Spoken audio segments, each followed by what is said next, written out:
નમસ્કાર મિત્રો, વિડીયોમાં તમારું સ્વાગત છે। જે હા મિત્રો, અત્યારે હાલના મોટા અને મહત્વના સમાચાર સામે આવી રહ્યા છે। તો મિત્રો, સમાચારમાં વાત કરીએ તો ગાંધીનગર મહાનગરપાલિકામાં ફરજ બજાવતી બે યુવતીઓએ અણગમ્ય કારણોસર નભોઈ કેનાલમાં કૂદકો મારીને આપઘાત કર્યો હોવાનો બનાવ સામે આવ્યો છે।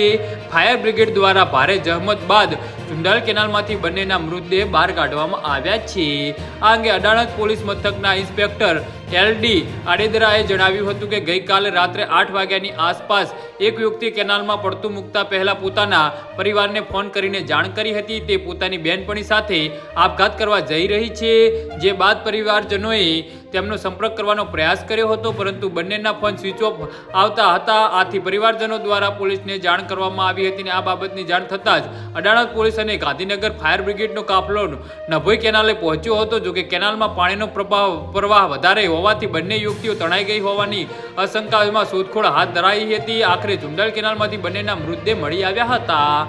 જી હા મિત્રો, તો આના વિશે તમારું શું કહેવું છે તો નીચે અમારી કમેન્ટ બોક્સમાં જરૂરથી જણાવજો અને અમારી યુટ્યુબ ચેનલને સબસ્ક્રાઈબ કરવાની ભૂલતા નહીં। ધન્યવાદ।